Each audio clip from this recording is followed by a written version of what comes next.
അസ്സലാമു അലൈക്കും വറഹ്മത്തുള്ളാഹി വബറകാതുഹു. ലേൺ അറബിക് വിത്ത് മിന്നാസലം എന്ന യൂട്യൂബ് ചാനലിൻ്റെ പുതിയൊരു വീഡിയോയിലേക്ക് എല്ലാവർക്കും സ്വാഗതം. നമ്മളിന്ന് പഠിക്കാൻ പോകുന്നത് 4ാം ക്ലാസ്സിൻ്റെ തജ്വീദ് 6ാമത്തെ പാഠഭാഗമാണ്. അപ്പോൾ പാഠത്തിലേക്ക് പോകുന്നതിന് മുമ്പായി ചാനൽ ഇതുവരെയും സബ്സ്ക്രൈബ് ചെയ്തിട്ടില്ലാത്തവർ എത്രയും പെട്ടെന്ന് തന്നെ സബ്സ്ക്രൈബ് ചെയ്യുക. അതുപോലെ തന്നെ വീഡിയോ ലൈക്ക് ചെയ്ത് വെക്കാനും കൂട്ടുകാർക്ക് കൂടി ഷെയർ ചെയ്ത് കൊടുക്കാനും ഒക്കെ മറക്കരുത് കേട്ടോ. അതുപോലെ തന്നെ നിങ്ങളുടെ കമൻസൊക്കെയാണ് നമുക്ക് പുതിയ വീഡിയോസൊക്കെ ചെയ്യാനായിട്ട് ഒരുപാട് താല്പര്യം ഉണ്ടാക്കുന്നത്. അപ്പോൾ നമുക്ക് കമൻസ് ഒന്നും ഇല്ല, ലൈക്കൊന്നും കിട്ടുന്നില്ല, ഇങ്ങനെയൊക്കെ വരുമ്പോഴത്തേക്ക് നമ്മൾ വിചാരിക്കും ആർക്കും നമ്മുടെ വീഡിയോസൊന്നും കാണാൻ ഇഷ്ടമില്ലായിരിക്കും, അവർക്ക് എൻ്റെ വീഡിയോസൊന്നും കൊണ്ട് ഉപകാരമില്ല എന്നൊക്കെ തോന്നൽ വരും. അതുകൊണ്ട് ദയവ് ചെയ്ത് എല്ലാവരും വീഡിയോ ലൈക്ക് ചെയ്ത് വെക്കുക, കൂട്ടുകാർക്കൊക്കെ ഷെയർ ചെയ്ത് കൊടുക്കണം കേട്ടോ. അപ്പോൾ നമുക്ക് പാഠത്തിലേക്ക് പോകാം. അദ്ദറസു സാദിസു, പാഠം 6, അൽ മീമു സാക്കിന. സാക്കിനത്തായ മീമ് എന്ന് വെച്ചാൽ സുക്കൂനുള്ള മീമ്. സുക്കൂനുള്ള മീമിൻ്റെ പിറകെ മീമ് അടുത്തു വന്നാൽ ഇദ്ഗാമും ബിഗുന്ന ചെയ്ത്, അതായത് ഷെദ് കൊടുത്ത് മണിച്ച് ഉച്ചരിക്കണം.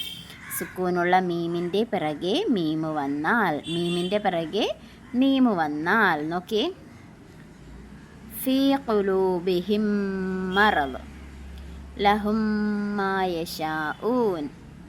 സുക്കൂനുള്ള മീമ് വന്നു, മീമിൻ്റെ പിറകെ ഷെദ്ദുള്ള മീമും വന്നു. ഇത്രയും നേരം നമ്മൾ സുക്കൂനുള്ള നൂനിനെ കുറിച്ചായിരുന്നു പഠിച്ചുകൊണ്ടിരുന്നത് അല്ലേ.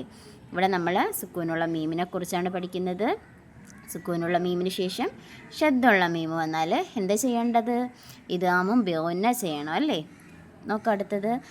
ബാ അടുത്ത് വന്നാൽ ഇഖ്ഫാ ചെയ്ത്, അതായത് ചുണ്ടുകൾ തമ്മിൽ ചേർത്ത് ശബ്ദം മുറിക്കാതെ മറച്ചു മണിച്ച് ഉച്ചരിക്കണം. ബ അടുത്ത് വന്നാൽ ഇഖ്ഫാ ആണ് ചെയ്യേണ്ടത്.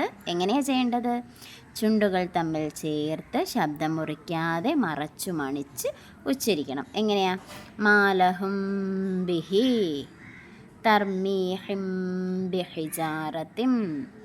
മനസ്സിലായോ? അടുത്തത്, മീമ് ബാ അല്ലാത്ത ഏത് അക്ഷരം അടുത്ത് വന്നാലും ഇദ്ഹാർ ചെയ്ത് വെളിവാക്കി ഉച്ചരിക്കണം. മീമോ ബാओ അല്ലാത്ത ഏത് അക്ഷരം വന്നാലും എങ്ങനെ ഉച്ചരിക്കണം? വെളിവാക്കി ഉച്ചരിക്കണം.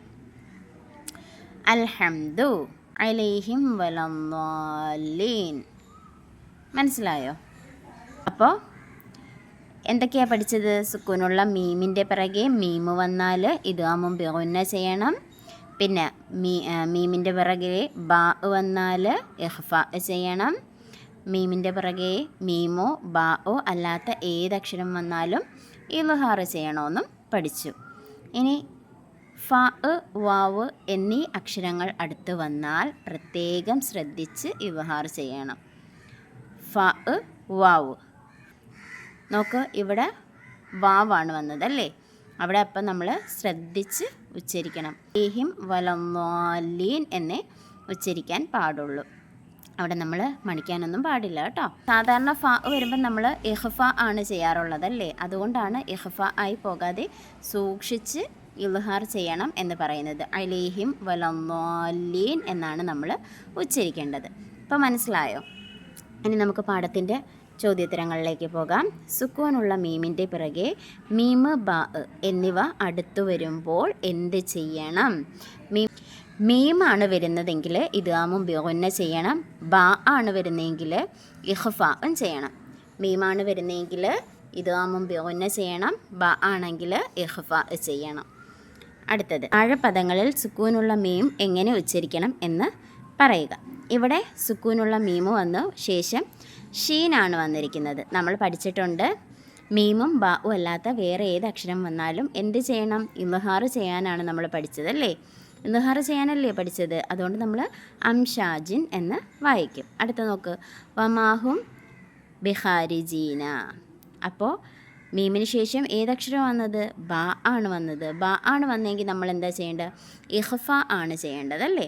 മീമും ബാഉം വന്നാൽ, മീമ് വന്നാൽ ഇദ്ഗാമും ബിഗുന്ന ചെയ്യണം, ബാ വന്നാൽ ഇഖ്ഫാ ചെയ്യണം. അപ്പം വമാഹും ബിഖാരിജീന എന്നാണ് ഇവിടെ ഉച്ചരിക്കേണ്ടത്. അടുത്ത് നോക്കൂ, വലഹും ഫീഹ. ഇവിടെ ഫാ വന്നു, ഇഖ്ഫാ ആണെന്ന് കരുതി ഉച്ചരിക്കാൻ പാടില്ല. മീമോ ബാओ അല്ലാത്തത് കൊണ്ട് നമ്മൾ ഇദ്ഹാർ തന്നെയാണ് ചെയ്യേണ്ടത്. വഹും ഫീഹ എന്നാണ് ഉച്ചരിക്കേണ്ടത്. അടുത്ത നോക്കിയേ, മാലഹും മിനല്ലാ. ഇങ്ങനെ വേണം ഉച്ചരിക്കാൻ. എന്തുകൊണ്ടാണ് ഇങ്ങനെ ഉച്ചരിച്ചത്? മാലഹും മിനല്ലാ. അവിടെ ഒരു ശബ്ദം കൊടുത്ത് മണിക്കുകയും ചെയ്തല്ലേ.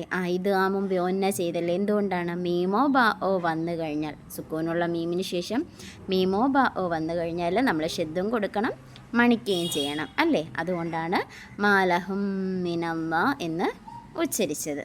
അപ്പോൾ കാര്യം നല്ലപോലെ പിടികിട്ടിയോ? സുക്കൂനുള്ള മീമിൽ എന്തൊക്കെ നിയമങ്ങളാണ് പ്രത്യേകം ശ്രദ്ധിക്കേണ്ടത്? മീം എന്ന അക്ഷരവും ബ എന്ന അക്ഷരവും നല്ലതുപോലെ മനസ്സിലാക്കി വെക്കുക. അതായത് സുക്കൂനുള്ള മീമിന് ശേഷം മീമോ ബ ഓ മാത്രം വന്നാലേ നമ്മൾ ഇദ്ഗാമും ബിഗുന്നയും ഇഖ്ഫാഉം ഒക്കെ ഓർക്കാവൂ. അല്ലാതെ വേറെ ഏതക്ഷരം വന്നാലും എന്താ ചെയ്യേണ്ടത്?